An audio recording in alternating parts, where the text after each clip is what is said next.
Nagarajan RPP Hindi पंडित बोल रहा हूँ.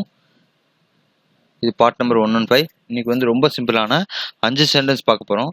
எப்போல்லாம் சேனல் லைக் பண்ணுறீங்களோ கமெண்ட் பண்ணுங்கள், சப்ஸ்கிரைப் பண்ணுங்கள். இப்போ வந்து உனக்கு சினிமா பார்க்கறது பிடிக்குமா, அதை ஹிந்தியில் எப்படி கேட்பீங்கன்னா तुमने मूवी देखना पसंद है क्या, तुमने मूवी देखना पसंद है क्या அப்படின்னா உனக்கு மூவி பார்க்கறது பிடிக்குமா அப்படிங்கிற மீனிங். அதுக்கு ஆன்சர் எப்படி பண்ண பார்த்தீங்கன்னா, எனக்கு பிடிக்கும்னா என்ன சொல்லுவீங்கன்னா, எனக்கு मुझे मूवी देखना बहुत पसंद है, मुझे मूवी देखना बहुत पसंद है அப்படின்னா எனக்கு திரைப்படம் மூவி பார்க்கறது ரொம்ப பிடிக்கும் அப்படிங்கிற மீனிங். அடுத்த சிம்பிளான சென்டென்ஸ் பார்த்தீங்கன்னா, நீ எந்த ஸ்கூலுக்கு போற, அதை ஹிந்தியில் எப்படி கேட்பேன்னு பார்த்தீங்கன்னா तुम இல்லை ஆப்னு கேட்கலாம்.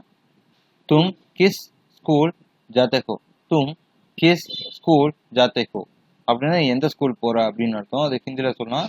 அதுக்கு பதில் நீங்கள் எப்படி சொல்லணும் பார்த்தீங்கன்னா, மே XYZ ஸ்கூல் ஜாத்தாகும். சரிங்களா, பையனாக இருந்தால் ஜாத்தாகும், பொண்ணாக இருந்தால் ஜாத்திகும் சொல்லணும். சரிங்களா, அதான் ஸ்கூல் பேர் மே, இந்த ஸ்கூல்னு சொல்லிட்டு மே ஸ்கூல் ஜாத்தாகும் அப்படின்னு சொல்லலாம். சரிங்களா, அடுத்து சென்டென்ஸ் என்னன்னா, ஆப்கோ இப்போ உங்களுக்கு டீ காஃபி அதிகமாக பிடிக்குமா, டீ அப்படி அதிகமாக பிடிக்குமாங்கிறத குடிக்க பிடிக்குமாங்கிறத எப்படி கேட்பீங்கன்னா, ஆப்கோ சாய் ஜியாதா பசந்த் ஹே யா காஃபி, ஆப்கோ சாய் ஜியாதா பசந்த் ஹே யா காஃபி அப்படின்னா உங்களுக்கு வந்து டீயை ரொம்ப பிடிக்குமா இல்லை காஃபியை ரொம்ப பிடிக்குமா மீனிங். இன்னைக்கு வந்து இந்த சென்டென்ஸ் போதும். ரிமைனிங் வந்து அப்கமிங் செஷனில் பார்க்கலாம். தன்யவாத்.